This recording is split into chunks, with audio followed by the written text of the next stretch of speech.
Victor, Juliet Golf, report Fox ramp. Sorry, Fox ramp.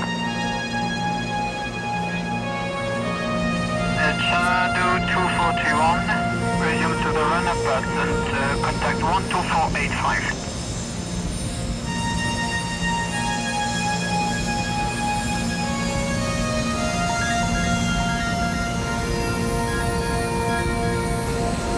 Resume to the runner path 03 and contact 12485.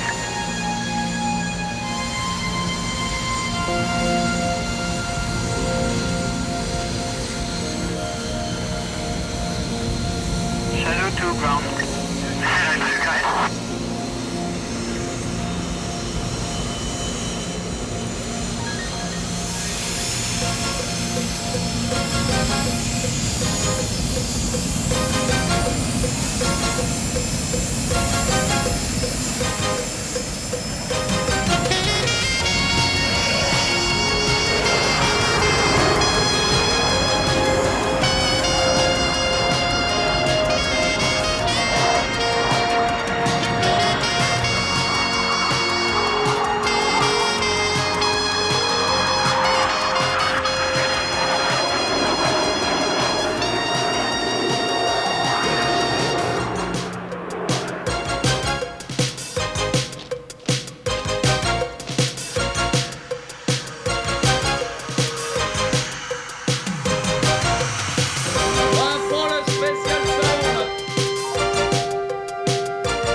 Welcome to the 1985 Paris Air Show. I'm General Chuck Yeager. I and others will be your guide for the next hour here at Le Bourget Airport in Paris, France.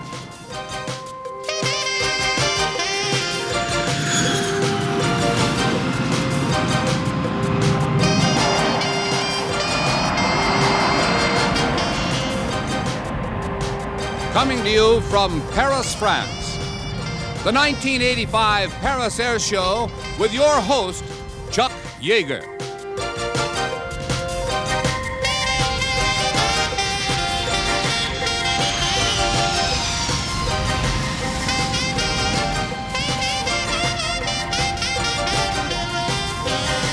Chuck Yeager became the first human being to travel faster than the speed of sound, and in doing so showed to the world the real meaning of the right stuff.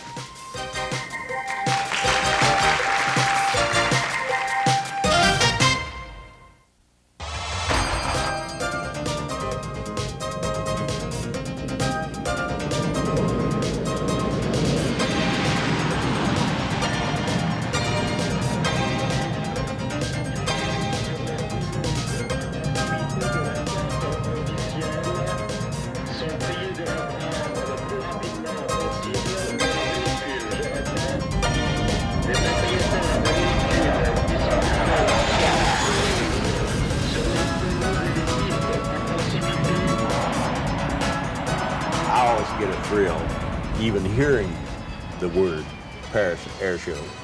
And I think it's because a pilot sees the best pilots in the world, the best airplanes, doing the maximum that they can do. Now, the Paris Air Show is one of the greatest air shows of the world and has been since 1909. You hear so much about the Paris Air Show from reading in the old days that you come to the Paris Air Show, you expect to see, Blériot flying across in his warp wing airplane. People came to enjoy themselves and see flying.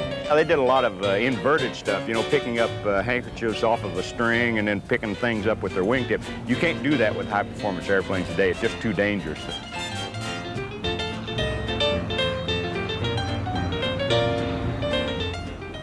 In France, we had an exhibition regularly for motorcar, and it was in the Grand Palais, and one man had the idea to have a part of this exhibition for flying machine.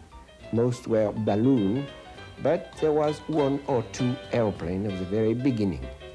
And the people thought that this experience had to be pushed. And that was the very beginning of the official life of French aviation. One of the fabulous aerobatic pilots in the world today is an old friend of mine. He not only does air shows today, he's been doing them as long as I've known him, since 1945. Bob Hoover. The F-5E Tiger II International Fighter by Northrop Corporation, piloted by Bob Hoover.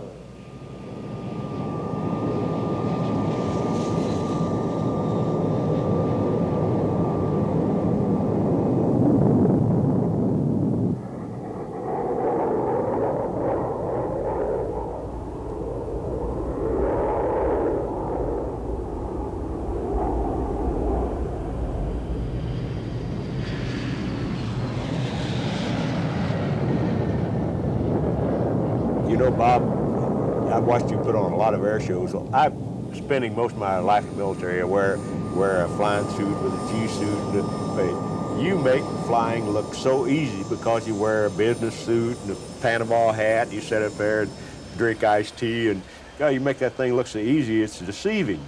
Well, Chuck, I tell you, all of that has changed recently.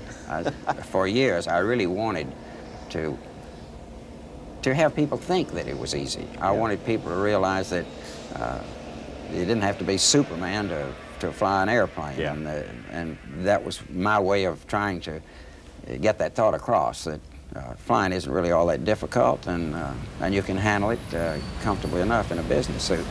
Hey, Parge, you know, setting in Paris in 1985, who would have thought we'd ever been here back in the old days? I remember flying over this place in 1944, and they were shooting at us like mad, and I would always look down at Paris and say, God, I would love to land in Paris, you know, because you hear so much about it. I had a different kind of feeling about Paris. The Eiffel Tower always gave me the challenge. I wanted to fly underneath it. That and the Arc de Triomphe at the end of the street up there, too. I went through there in '51 back in the war, and I tell you, it's big, but it's fun. Those are challenges. Yeah, and I think that's the reason the Paris Air Show is so popular, because of the mystique of Paris. You know, every kid who reads about Paris remembers it, and at least if he's got any red corpuscles in his veins.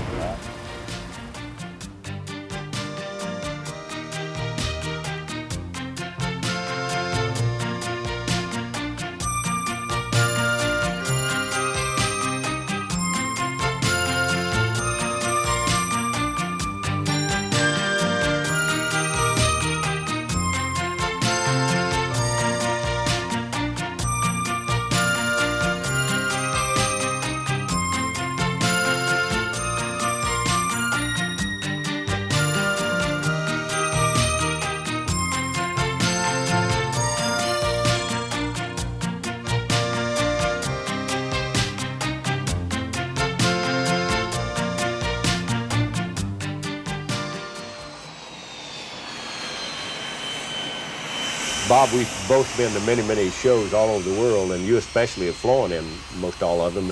Why do you think the Paris Air Show is really the biggest and the best? Probably an aviator considers that's the epitome of air shows, because it is the most glamorous of them all. It's the one that everybody would like to aspire to be in that particular show. And I confess again to you and anyone else that to be on the end of that runway on a countdown has got to be a pretty exciting moment.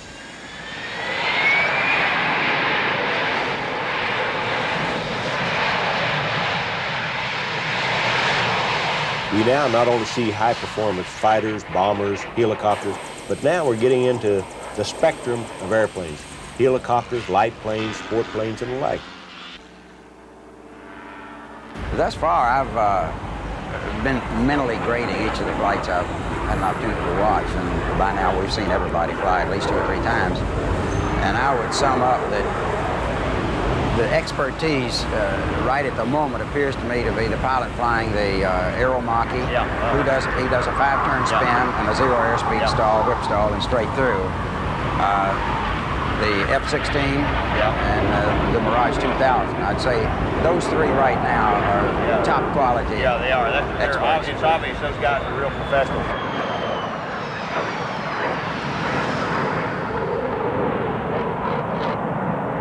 It's probably the most exciting event in the world because this is the showcase, and it's the biggest showcase, I think, in the whole world. I always look forward to seeing a lot of people and meeting old friends as well as new, and seeing the latest, not only airplanes, but munitions, because they're really coming out with some cagey weapons, and I'm sure you do the same thing. Chuck, I try to spend a part of each day in the exhibit halls looking at the hardware. More companies are involved, more people are involved, more exhibits in the exhibit halls, and the technology has gained so much in recent years. There's so much to be seen there in addition to the flying itself. Hello, welcome to KSSU. There are things that you might like just from a personal viewpoint to incorporate in your own airplane, if you will. I guess the older I get and the more technology I see, the more I appreciate it. It just makes life easier. I came here to Paris with my son, and he wanted to see also the air show, and you can ask him how he found it. It was very nice. Especially. Everybody likes to go to Paris, and I think the glamour of Paris and the excitement is really a great part of why everyone thinks of the Paris Air Show. You're looking the at greatest. the best airplanes in the world, flown with the best pilots, you eat the best food, and looked at the best looking women, right? Absolutely.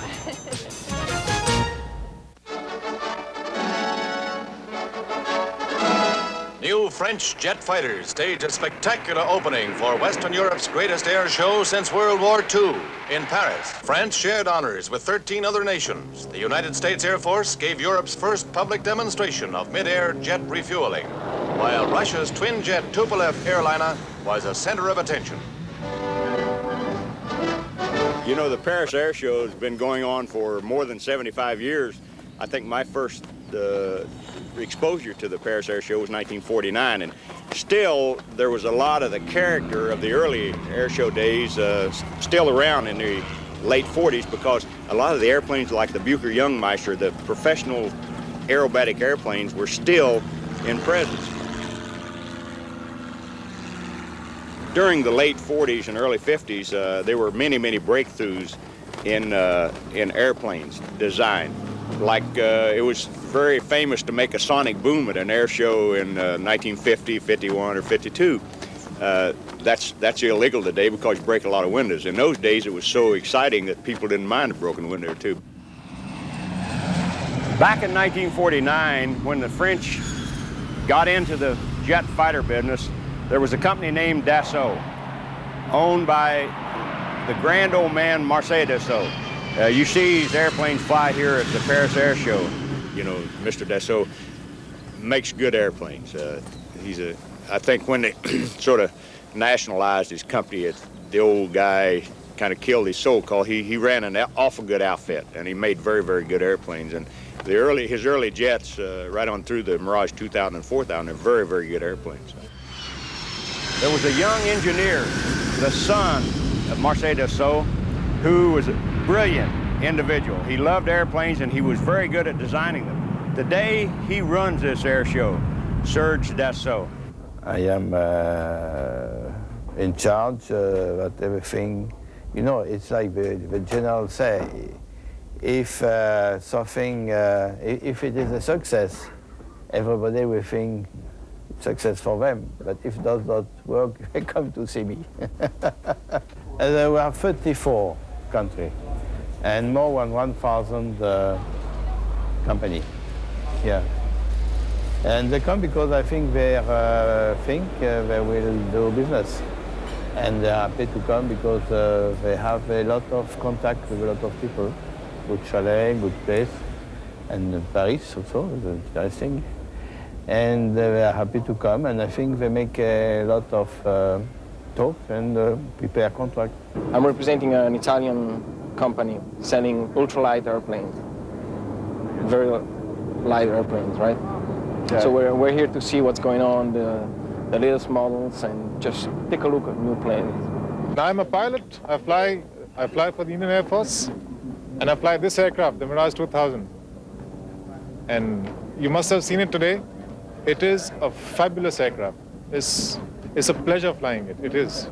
Since everybody in the world comes to the Paris Air Show, it's a marvelous place to wine and dine a possible contractor or a person who's interested in your wares in a relaxed atmosphere. It's a fun place to be because there's a lot of intimate conversation goes on, a lot of high-pressure sailing and so on. This is the way the Paris Air Show is. It's just a whole bunch of companies, and every chalet tells its own story. I would say today, both the Farnborough and the Paris Air Show have turned into sort of shopping malls or sophisticated flea markets. You can find anything in the world you want here in the way of weapons. But the one thing that you'll notice is that the weapons that you see displayed here, like this year's probably twice as many as there was 2 years ago. And they're very, very sophisticated. Surface-to-air missiles, airplane carrying air-to-ground, air-to-air, anti-aircraft stuff, guns, and the like. Anything you want, you can see here, and it's available.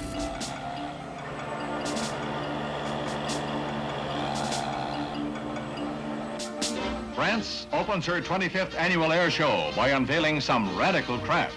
President Charles de Gaulle is on hand to see a truck-carrying helicopter, a giant of a whirlybird designed for cargo handling in peace or war. France is pushing her air development program as part of a campaign to make France a major power on the international scene. Stealing the show is this supersonic fighter that is capable of coming to a dead stop in midair.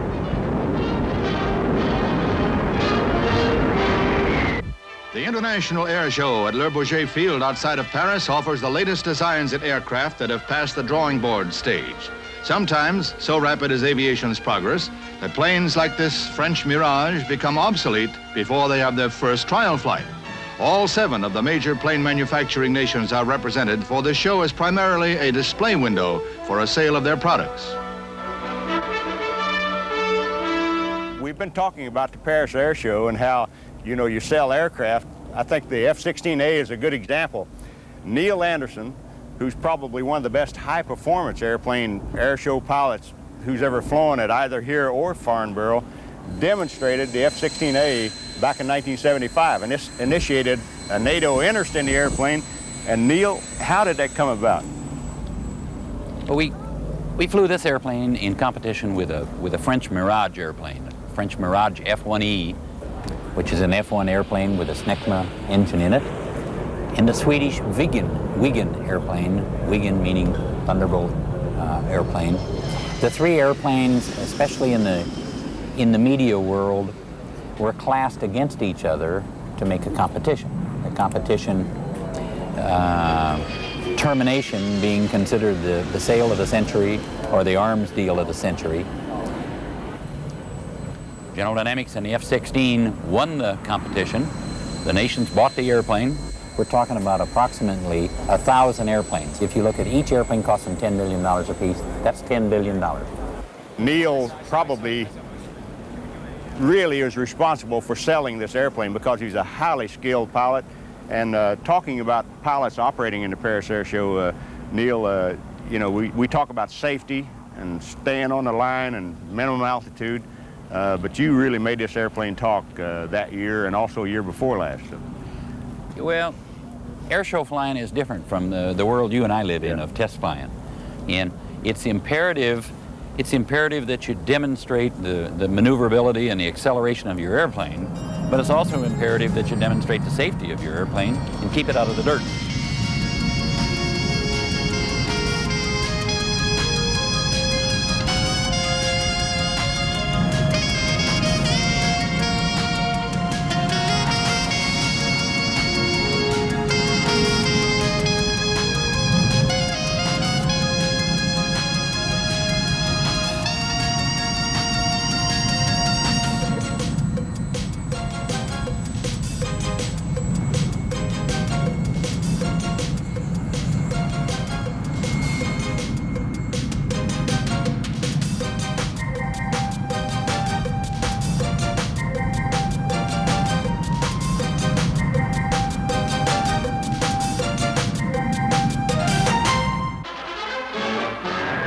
on to your seats. You're about to see one of the world's great aerial acrobatic teams in action. They are the French Patrol, a group of daring young pilots who have group flying down to a science. They had better know their lessons, too, for one slip and you flunk out permanently.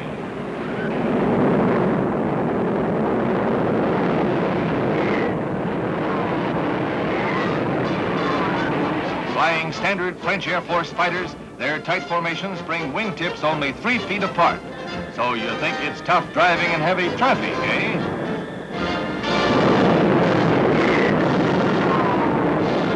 Their stunting looks easy enough, but you can be sure that it took plenty of practice. They must make one training flight a day, and on their day off, guess.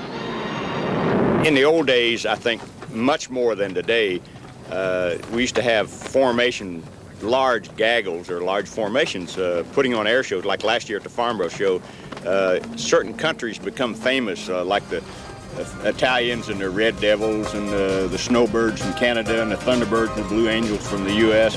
and the Red Arrows from England, take as high as 9 airplanes and put on formation shows. They're just fabulous, but it's a cumbersome and, if anything happens, dangerous situation. And you see a tendency at the Paris Air Show and the Farnborough Show to back off from these larger formations.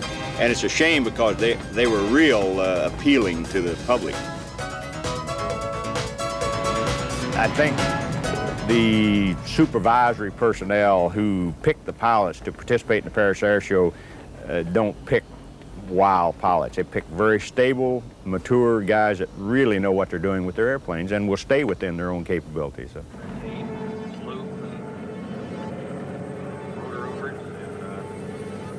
Now, the American Lockheed H-286 helicopter. It features a rigid rotor and has aerobatic capability. This is the first demonstration staged by this machine outside the United States.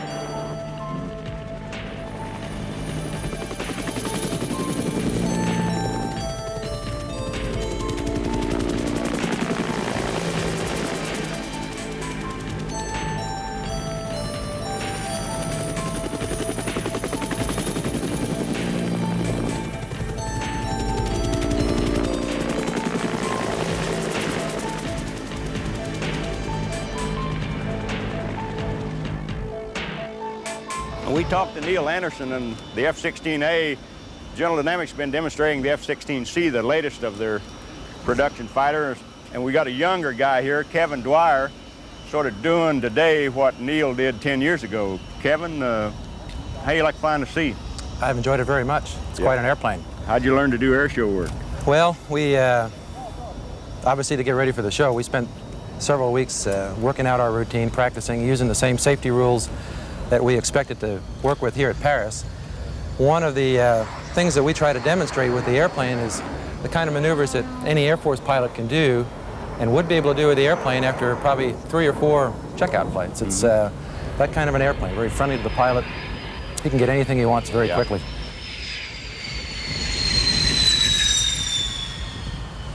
The guys that are participating in the show, they practice a lot and they become very good, because the rules governing the Paris Air Show are very precise and very strict. And they give them an area, a fly-by line, a minimum altitude, and an area that they can maneuver in. And it's primarily for safety, because we had some bad accidents in the past. Less than 2 hours after the Russian giant landed, there was tragedy. A U.S. B-58 jet bomber from a Spanish base crashed while landing. The pilot was killed and the 2 crewmen seriously injured. For a time, it cast a pall of sorrow over the show. We've had some crashes here at the Paris Air Show that were, very serious. Mainly a pilot who comes here practices his routine, and he's good at it, and he knows his airplane, but there's small things that creep in, and weather is one of the factors that probably caused the most crashes. Well, if a pilot's been used to doing a loop to demonstrate his airplane, and then the top of his loop, say, is at 6,000 feet, and sometimes we get a 5,000-foot ceiling in weather, and the guy plays it a little too tight, holds the top of his loop down low, and the next thing you know, he can't make it.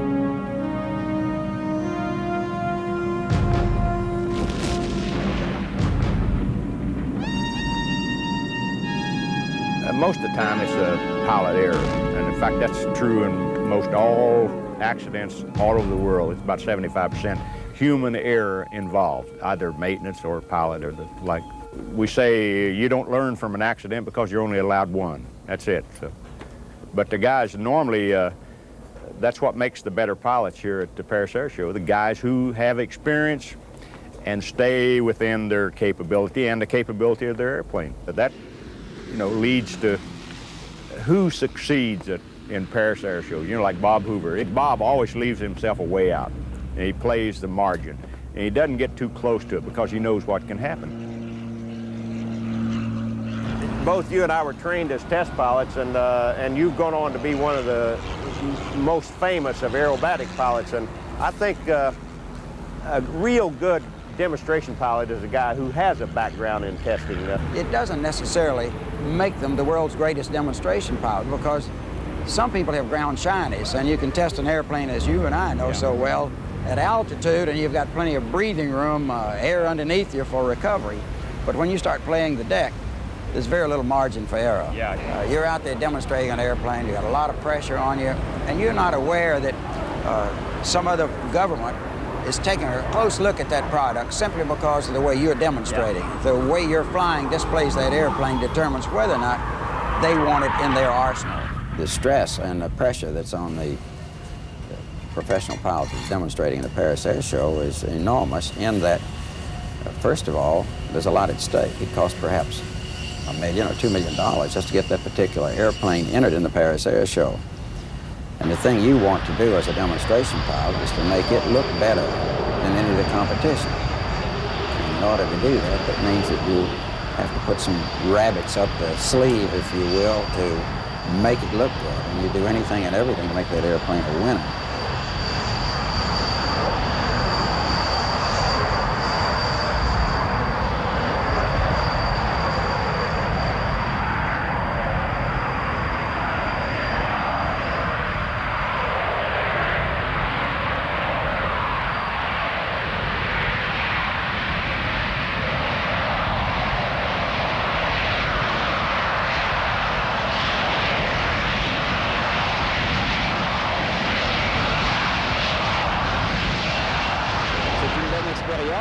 In English, I said it's quite an experience, interesting experience for a test pilot and or a pilot who displays aircraft, because it's one of the biggest shows in the world. You have a lot of aircraft displaying. The rules for safety are very, very severe. You have to observe them, and that makes you also nervous sometimes. The restrictions of the officials on what you can and cannot do with your airplane are further stresses, and all of those things add up to a pretty exciting time when you're sitting there in the cockpit, because if you goof once, just once, after the practice day, you're out of the air show. Now, not just you as an individual, but that airplane won't fly again in the Paris Air Show. It's eliminated.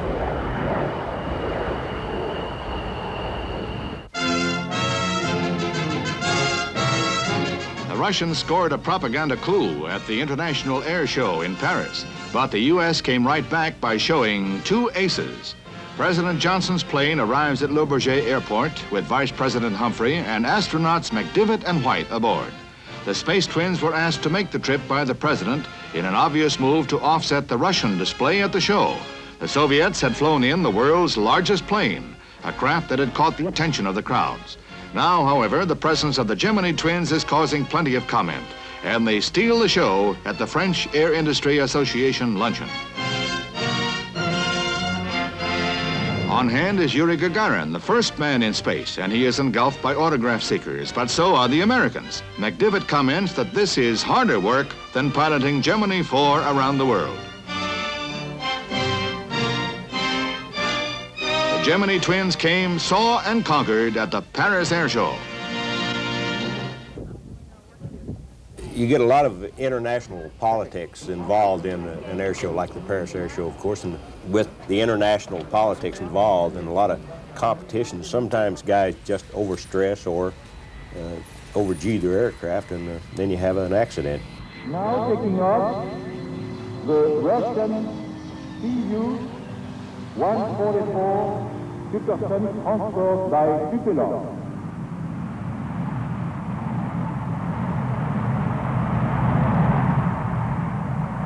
I happened to be at a social function with the French and the Russian pilots the evening before. The Tu-144 pilot had said in the course of his vodka conversation that he was going to outfly the Concorde the next day. Well, he had shown and displayed very poor airmanship on the two previous flights that I had observed. He did what you and I have jokingly called a Widowmaker turn. Yeah. He bent it in, overshot the runway, and he couldn't make it, so he had to make a go-around. I was just making documentary, and it was the last pass of the plane. He was going to land after that. He make a low pass at a rather high speed, and then just climb, but didn't stop climbing, except when he has no more speed, and then he fall in a spin. And when it stalled, the thing dropped through like this, and you knew that he would never be able to pull it out from that point on. And of course, the first thing that failed were those frangible canards, which were they were retractable and only good for an airspeed of perhaps 200 knots. And of course, it broke up in midair from that point on. We never understand what happened in fact, you see. I don't know either if the Russians know. Back after the Soviets lost their Tu-144, their first supersonic transport, when the guy over-rotated and lost the canard and then the airplane pitched up and broke up, the Russians backed out of the air show completely. But like last year at Farnborough and this year, they brought in a couple of civilian airplanes, and you notice they only bring a couple of outdated airplanes, but it's a beginning, and I think they're moving back into the area.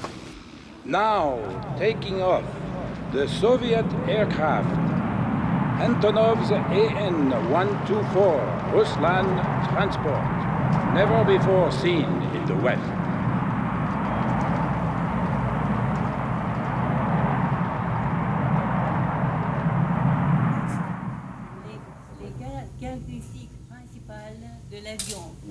Once again, I would like to turn the attention of American journalists to the fact that the primary right to name an airplane belongs to the creator of that aircraft. If we name an airplane Ruslan, that means you should, in the press, only call that airplane Ruslan and not Condor.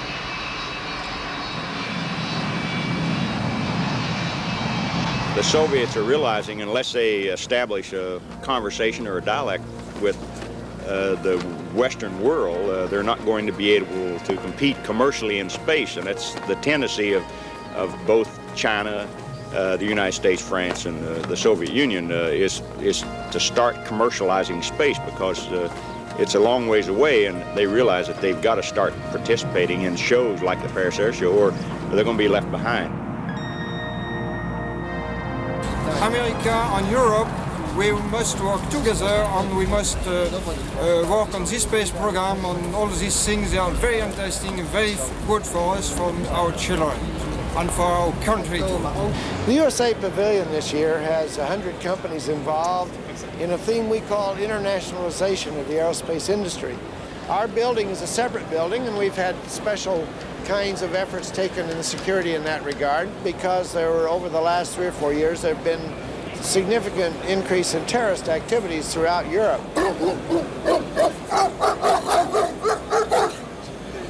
As you know, this time of year is historically is one where the Six-Day War took place, the bombing of the Iraqi nuclear reactor, and the Lebanon war started. So it's kind of a month where security people are very nervous. Security is just terrific, and rightly so, because the terrorist situation in the world is becoming, unbearable, to put it mildly. And it's a handicap to the people participating in it, but it's for their own good.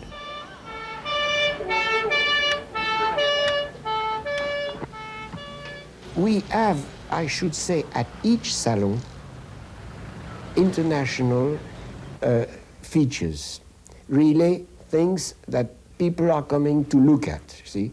I remember a year it was the Galaxy, when the Galaxy came for the first time to see that huge airplane flying.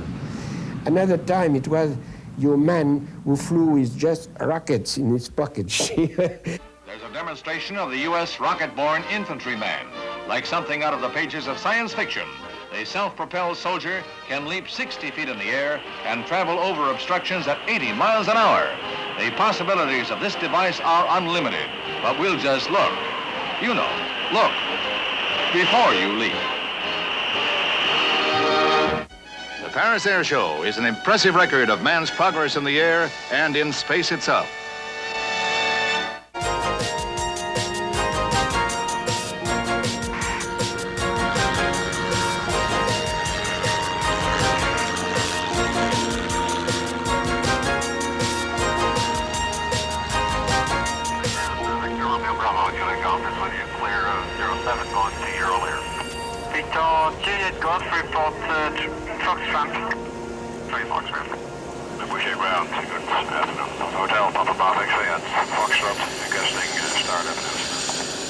Papa Hotel, Papa Bravo X-ray, taxi to holding 07, time check 16, report before crossing runway 031. 403, cleared to start. Many of the pilots who bring the aircraft here to display them usually set records coming to the Paris Air Show, and I'm no different from the rest of them. I flew the Piper Cheyenne 400 from Washington, D.C. to Paris and knocked about 4 hours off the old record for turboprops.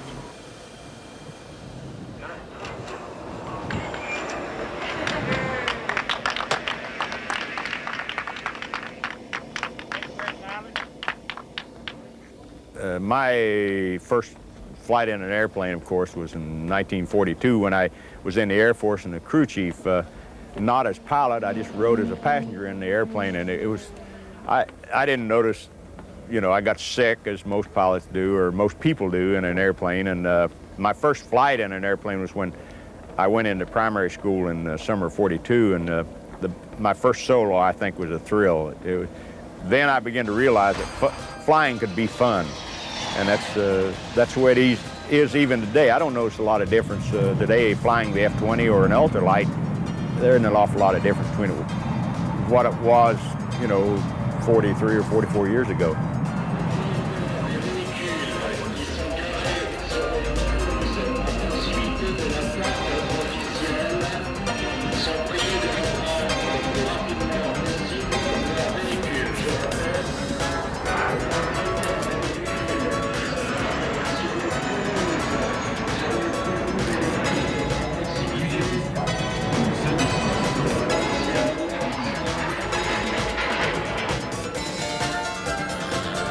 But here in Paris, anything goes.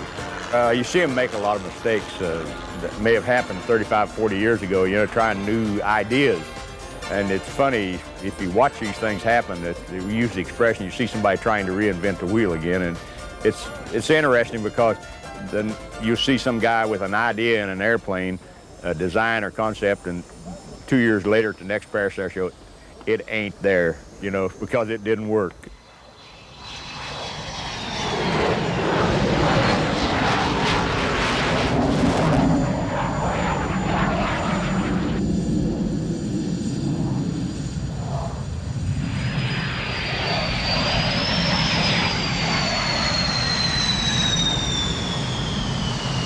Today it's almost painful to watch an air show unless you stick your finger in the ears. And this was brought about by the change in design of airplanes. We have a tendency today, you'll see more airplanes that have more thrust than weight. And like if you look at a Mirage or an F-16 or an F-20 taking off out here, you'll see the pilot rotates, slaps the gear up, and then climbs vertically without slowing down, which you obviously can see that he's got as much or more thrust than weight.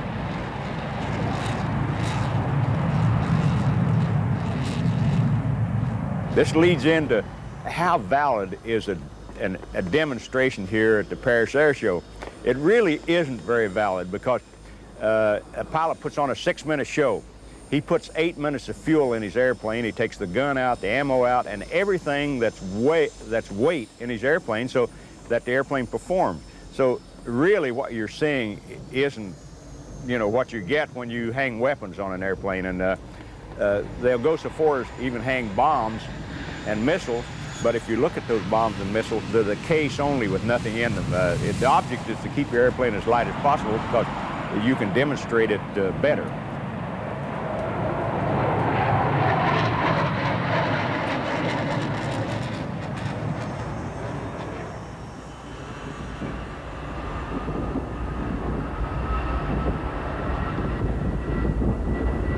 And you'll notice even the Airbus 300, you know, the guy pulling it airborne and twisting it around but you got to realize that the airplane has nothing in it. You try that with a fully loaded airplane and man, you make a smoking hole. So.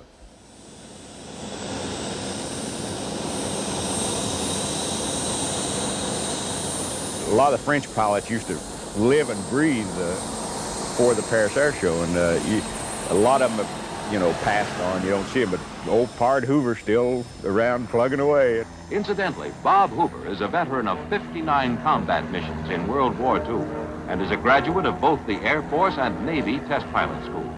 Here's something that's different. Bob demonstrates the ease of handling the Shrike by means of a glass of iced tea. He sets it in place and then performs a barrel roll without even tilting the liquid in the glass, let alone spilling it.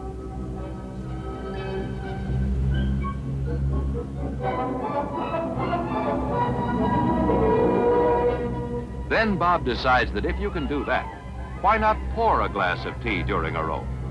And he does.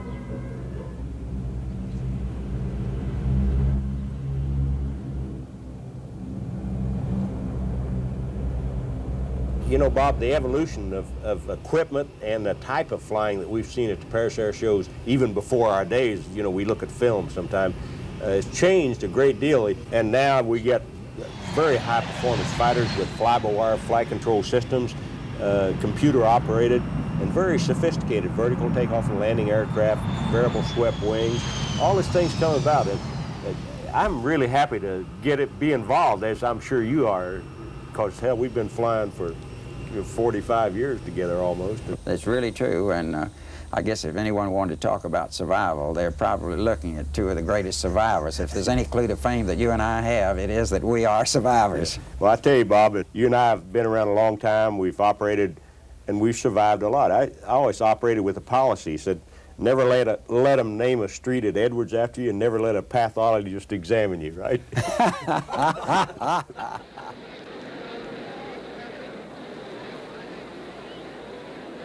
When you look at the technology that's in the show out here, it brings up the way you and I learned to navigate and fly. You know, you almost follow railroad tracks in the old days, but today there's so many INS systems and computers aboard the airplanes. You can just dial in the latitude and longitude one, it'll take you there, and it's things have changed an awful lot.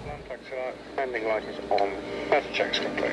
And I go back to the old days, the way you and I were flying back during the war with a float compass and a needle ball and airspeed, and it's a real challenge compared to what we have available to us now. Flying has become so sophisticated.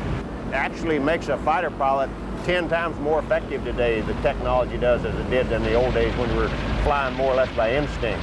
But I think it's more fun in those days. Might have been more fun, but I sometimes wonder how in the world we ever hit a target.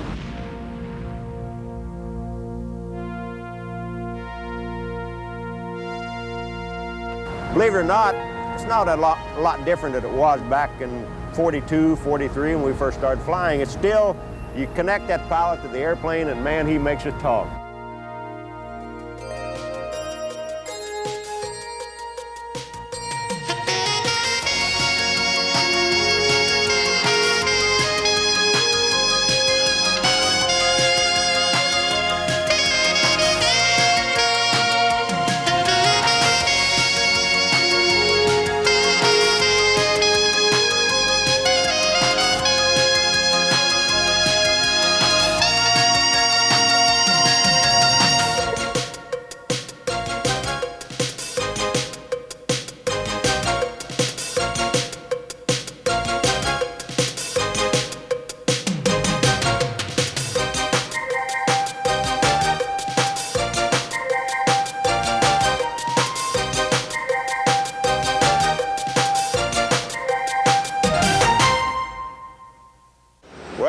You've seen the Paris Air Show. Man, that's a real world of airplanes, weapon systems, and weapons. As far as I'm concerned, I hope you enjoyed it. I'm going home.